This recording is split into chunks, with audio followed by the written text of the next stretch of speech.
আপনারা দেখেছেন কাবি খা টিআরের বস্তায় বস্তায় চাল বিভিন্ন বিএনপি লিডারদের বাসা থেকে উদ্ধার করা হয়েছে।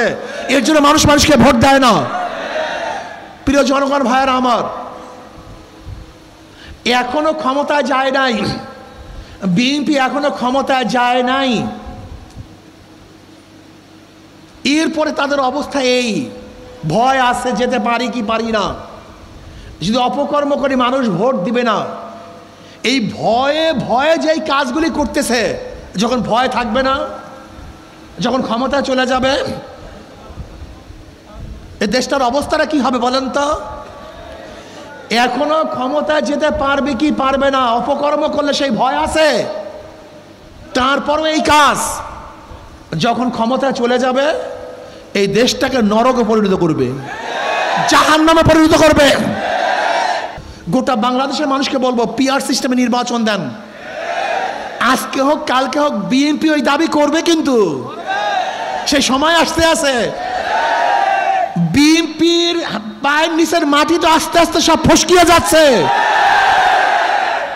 বিএনপি আজকে হোক কালকে হোক পিআর সিস্টেমে নির্বাচন দাবি করবে। আর আমি বিশ্বাস করি সাংবাদিকরা লিখে রাখেন, ভুলবেন না, আজকে তারিখ দিয়ে লিখে রাখবেন। ইনশাআল্লাহ বাংলাদেশের যেই সেই জায়গায় যেখানে যেখানে ইসলামী দলের শক্তিশালী প্রার্থী থাকবে, প্রত্যেক জায়গায় ইসলামের বাহিরের শক্তি হারবে হারবে হারবে। ডক্টর ইউনূস সাহেবকে বলবো, কোনো একদিকে ঝুঁকে যাবেন না।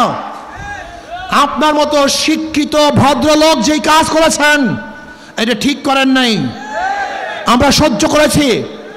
কোন এক ব্যক্তির সাথে বৈঠক করে একা একা আপনি নির্বাচনের ডেট ঘোষণা দিতে পারেন না, এটা আপনার জন্য বৈধ নয়। আমরা মেনে নিয়েছি। ভেবেছেন অমুক দল ক্ষমতায় আসবে, যদি আপনিও নিরপেক্ষ না থাকেন মানুষ কার উপর আস্থা রাখবে?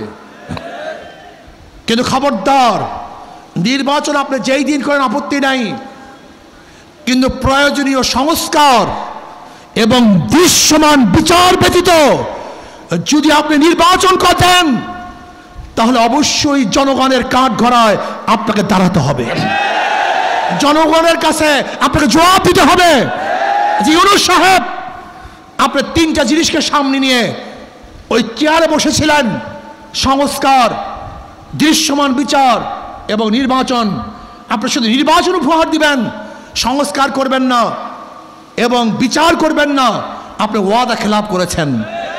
আমরা বিশ্বাস করি যদি সংস্কার ভিত্তিক নির্বাচন হয়, সেই নির্বাচন গ্রহণযোগ্য নির্বাচন হবে না, প্রস্তাবিত নির্বাচন হবে।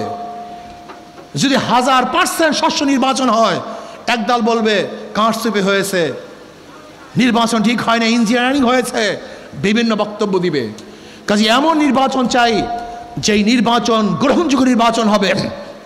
নির্বাচন কমিশন সাহেব, আপনি কি বলেছেন? পিআর সিস্টেম সংবিধানে নাই। আপনি নিজেকে সংবিধানে আছেন? আপনি নিজেও তো সংবিধানে নাই। আপনি কি জানেন যে সরকার ফল করার 3 মাসের মধ্যে নির্বাচন দিতে হবে, এটা সংবিধান? আর আপনারা তো 3 মাসের পরে বসছেন, আপনার তো বৈধতা নাই। এই সংবিধান আপনাকেই তো বৈধতা দেয় না, আর আপনি বলছেন সংবিধানে নাই। আমরা বলবো আপনিও সংবিধানে নেই। যেরকম আপনার সংবিধানবিহীন, ঠিক পিআরও আমি মনে করি সংবিধানবিহীনই হওয়া উচিত। কারণ এই 72 নির্বাচনে 72 সংবিধান আমরা চাই না। এই সংবিধানকে পরিবর্তন করতে হবে। সমস্ত ফ্যাসিস্ট তৈরি করে এই 72 সংবিধান, এটা যার যার মতো কেটে সেটে নিজেদের অনুযায়ী, নিজেদের স্বার্থ অনুযায়ী সাজানো হয়েছে। এই সংবিধান মানুষকে কল্যাণ দিতে পারে না, মানুষকে মুক্তি দিতে পারে না। কাজে সংবিধান পরিবর্তন করতে হবে, সংস্কার করতে হবে, বিচার করতে হবে, পিআর সিস্টেমে নির্বাচন দিতে হবে। আর পিআর সিস্টেমে নির্বাচন দেওয়ার জন্য ইনশাআল্লাহ আমরা কর্মসূচি ঘোষণা করব। অবশ্যই অন্তর্বর্তী সরকার পিআর সিস্টেমে নির্বাচন দিতে বাধ্য হবে ইনশাআল্লাহ। আর যারা বলে পিআর বুঝি না, খায় না, মাথায় দেয়, ওদের রাজনীতি করার কোনো অধিকার নাই। একটা পিআর সিস্টেমে নির্বাচন হবে কি হবে না সেটা ভিন্ন কথা, কিন্তু একজন রাজনীতিবিদ যদি বলে আমি বুঝি না, তাহলে তার রাজনীতি করার কোনো অধিকার নেই। এই 53 বছর পর্যন্ত বিভিন্ন মানুষদেরকে বিভিন্ন দল থেকে ক্ষমতায় নিয়েছেন, বারবার পরীক্ষা করেছেন, ওরা বারবার ফেল করেছে। আমি অনুরোধ করব আগামী নির্বাচনে শুধু ইসলামকে পরীক্ষা করুন, একটাবার পরীক্ষা করুন, যদি ফেল করে জীবনে আপনাদের কাছে আর আসবো না। একটাবার পরীক্ষা করুন, শুধু একটাবার। হাত জোর করে অনুরোধ করছি, ইসলামকে শুধু একটাবার পরীক্ষা করুন। ঠকবেন না, জিতবেন।